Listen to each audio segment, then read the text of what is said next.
ओम नारायण नारायण नारायण नारायण। सब मित्रों को राम राम। दोस्तों, आज मंगलवार 20 जनवरी है। आदि पुरुष रिलीज होकर 5 दिन पूरे हो चुके हैं। आज 5वां दिन है और मैं आज दोपहर से ही चेक कर रहा था कि भाई सोमवार को यानी चौथे दिन पर आदि पुरुष ने कितना कलेक्शन किया है, क्योंकि ये तो पक्का था कि सोमवार को फिल्म एक बहुत बहुत बड़ा ड्रॉप लेने वाली है। मतलब थोड़ा बहुत तो फिल्म नीचे आती ही है, कोई भी फिल्म, स्वाभाविक सी बात है, पर ये फिल्म तो कुछ ऐतिहासिक ड्रॉप लेने वाली है, ये तो पक्की बात थी और मैं जानने की मेरी उत्सुकता थी। हालांकि जिन फिल्मों को जनता सपोर्ट करती है, जैसे कि द कश्मीर फाइल्स हो गई या द केरला स्टोरी हो गई, उनमें सोमवार का कलेक्शन ज़्यादा देखने को मिला है पहले दिन की भी अपेक्षा, या इवन रविवार की भी अपेक्षा ज़्यादा कलेक्शन हमने बाद में वीक डेज पर देखा हुआ है। द कश्मीर फाइल्स का उदाहरण हमारे सामने है। तो आज आदि पुरुष ने कितना बड़ा ऐसा ड्रॉप लिया है, ये मैं कई बार मैंने चेक किया तो कुछ ऐसा स्पेसिफिक ऑफिशियल आंकड़ा देखने को नहीं मिला। मैं तरण आदर्श की भी सोशल मीडिया हैंडल पर गया तो बस कल रात को उन्होंने एक पोस्ट की हुई थी कि भाई क्रैश हो गई है फिल्म, पर आज कोई आंकड़ा उन्होंने पोस्ट नहीं किया है। अलग अलग न्यूज़ पोर्टल्स पर मैं गया तो अलग अलग जगह पर अलग अलग आंकड़े देखने को मिल रहे हैं। जैसे कि एनडीटीवी के आर्टिकल में ये कहा गया है कि 78% का फिल्म ने ड्रॉप लिया है और सोमवार को 7 करोड़ 75 लाख का कलेक्शन किया है।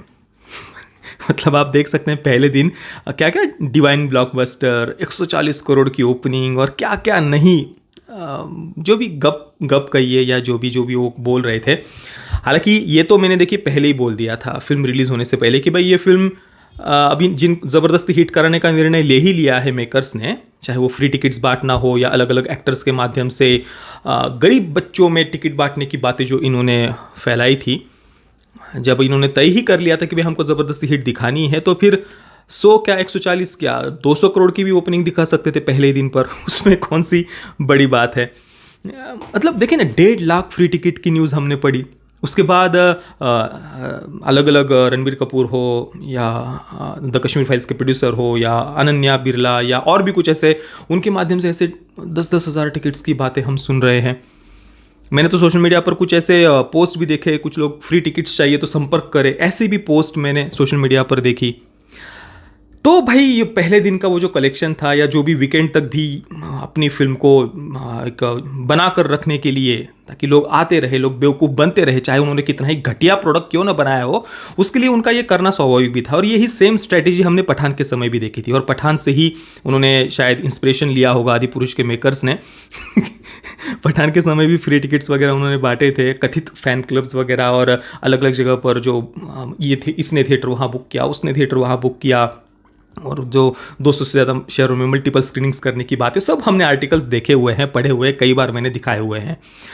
तो अब जो शुरुआत के 3 दिन का कलेक्शन था वो कोई वैसे उनको सीरियसली लेने की आवश्यकता भी नहीं थी। और हो सकता है कि अभी वीक डेज पर भी थोड़ा बहुत फिल्म का बज़ बना रहे, क्योंकि जनता ने तो पूरी तरीके से रिजेक्ट कर दिया है। पूरे सोशल मीडिया पर आप देख सकते हैं किस प्रकार की आलोचना आदि पुरुष फिल्म की हो रही है।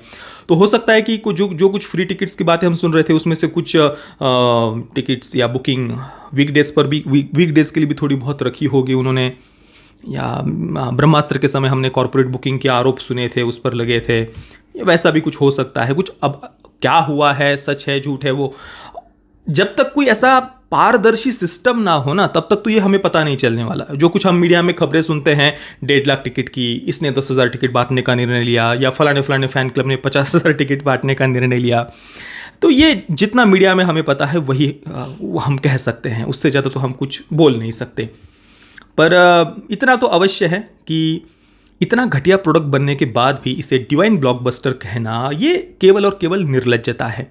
और सोमवार को जैसा कि हम पढ़ रहे हैं, एनडीटीवी ने कहा कि 78% का ड्रॉप लिया। उसके बाद कोई की रिपोर्ट पढ़े तो उसमें उन्होंने मंडे की जो एडवांस बुकिंग है वो 6 करोड़ 15 लाख की बताई थी, और डे 5 यानी ट्यूसडे की जो एडवांस बुकिंग है वो केवल 4 करोड़ की उन्होंने बताई है। मतलब मंगलवार को और एक बहुत बड़ा ड्रॉप ये फिल्म लेने वाली है। अब सैकनिक जो डिवाइस कलेक्शन वगैरह वो देते हैं, तो वहाँ पर अलग ही आंकड़ा पढ़ने को मिल रहा है। हिंदी वर्जन ने 8.5 करोड़ कमाए हैं, ऐसा यहाँ पढ़ने को मिल रहा है। एनडीटीवी ने 7 करोड़ 75 लाख बताया। तो मैंने ये कहा ना कि अलग अलग जगह पर अलग अलग आंकड़े हैं, ऐसा कुछ ऑफिशियली कुछ स्पेसिफिक नंबर पढ़ने को नहीं मिल रहा। और बाकी तेलुगु में 6 करोड़ 90 लाख है, बाकी मलयालम, तमिल, कन्नड़ा, इनमें तो कोई कलेक्शन नहीं है। ना के बराबर है। और आज मंगलवार को ये फिल्म कुछ 13 करोड़ के आसपास का कलेक्शन कर सकती है अंदाजन, सभी लैंग्वेजेस का मिलाकर, ऐसा बताया जा रहा है। कुल मिलाकर जनता ने पूरी तरीके से रिजेक्ट कर दिया है। और ये भी जो कुछ एडवांस बुकिंग वगैरह हम देख रहे हैं, जैसे कि अभी मंगलवार की 4 करोड़ बताई जा रही है, अब वो कितनी रियल है, सच में उसमें से लोगों की कितनी है, या इसमें भी कुछ फ्री टिकट्स है या नहीं है, कुछ कह नहीं सकते हैं। पर इसके लिए मैं इतना ही कहूँगा कि भाई सरकार को कुछ ना कुछ तो ये पारदर्शी सिस्टम लाना चाहिए, इसमें ट्रांसपेरेंसी होनी चाहिए। इस प्रकार की थर्ड क्लास फिल्में जैसे कि पठान हो गई, ब्रह्मास्त्र हो गई, या ये आदि पुरुष, ऐसी जो थर्ड क्लास फिल्में हैं, इन फिल्मों को ये जो ज़बरदस्ती जनता के ऊपर हिट कहकर थोपने का जो प्रयास किया जाता है ना, ये बंद होना चाहिए। कब तक, मतलब ये सब ट्रांसपेरेंसी जो है वो छोड़ दो ना भाई जनता पर। आपने प्रोडक्ट बनाया, जनता को पसंद आया तो आकर देख लेगी। फिर ये अंडर प्रिविलेज चिल्ड्रन के लिए 10,000 टिकट्स की बातें करना, कहाँ पर देखा आपने कहीं पर किसी थिएटर में जो गरीब बच्चे हो उनको किसी कहीं पर स्क्रीनिंग उनको लेकर हुई? मैंने तो नहीं देखा भाई, हो सकता है कहीं पर किसी ने देख लिया होगा, मैंने तो ऐसे कुछ वीडियोस नहीं देखे। तो ये अंडर प्रिविलेज चिल्ड्रंस के नाम पर जो 10,000 टिकट्स की, फ्री टिकट्स की जो बातें हमने पढ़ी, तो इसकी तो जांच होनी चाहिए भाई, ये क्या चल रहा है। 700 करोड़ बजट बताया जा रहा है फिल्म का। एक स्टूडियो में बैठ कर उन्होंने 2-3 महीने में फिल्म शूट कर ली, मोशन कैप्चर बोल रहे हैं, पर उसमें कैसा लुक दिया है। प्रभु श्री रामचंद्र जी के कैरेक्टर को, प्रभास को कैसा बूढ़ा बना दिया है, पूरा वृद्ध वृद्ध लग रहे हैं वो पूरी फिल्म में। मोशन कैप्चर टेक्नोलॉजी तो भाई आप कैसा भी लुक दे सकते थे ना, आपने किया क्या 700 करोड़ का? और ये मत कहो कि भाई इतना बजट, भाई हॉलीवुड की बड़ी से बड़ी फिल्में भी इससे कम बजट में बन जाती है। डेडपुल का बजट कुछ 400 करोड़ के आसपास का था, तुम 700 करोड़ की बातें कर रहे हो। बाहुबली में तो उन्होंने रियल सेट बनाए थे और इससे आधे से कम बजट में वो फिल्म बन गई थी, और तुमने एक स्टूडियो में बैठकर मोशन कैप्चर टेक्नोलॉजी से शूट कर ली फिल्म 2-3 महीनों में। बात करते हो यार, वो भी इतना घटिया प्रोडक्ट, इतना घटिया। यूट्यूब पर कई सारे जो क्रिएटर्स हैं जो कुछ ऐसे एनिमेशन वगैरह अपलोड करते हैं, उनके वो जो घर बैठकर जो कंटेंट बनाते हैं ना, वो इनकी अपेक्षा ज़्यादा अच्छा वीएफएक्स, कंप्यूटर ग्राफिक्स हमें वहाँ देखने को मिलता है। तो भाई इसकी तो बस मैं यही कह सकते हैं कि जांच होनी चाहिए, और क्या। ये जो कुछ भी हवाई बातें की जाती है ना, फिल्मों को ज़बरदस्ती हिट दिखाने के लिए जो कुछ ये लोग करते हैं, अपनी पीआर टीम के माध्यम से जो लोगों पर अटैक करवाते हैं, सोशल मीडिया पर लिंच करवाते हैं, ये जब तक इनकी ऊपर कुछ ऐसी लगाम लगाने के लिए कोई ऐसा सिस्टम नहीं होगा, तब तक यही चलता रहेगा।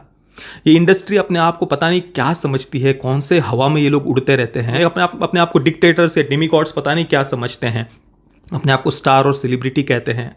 अबे चलिए छोड़िए मतलब क्या इनका कंट्रीब्यूशन क्या है?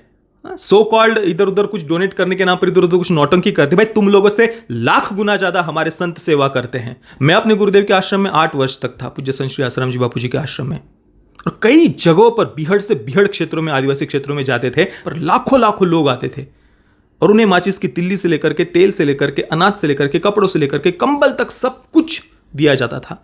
घर बनवा कर दिए जाते थे आश्रम के द्वारा। इन लोगों ने क्या किया है?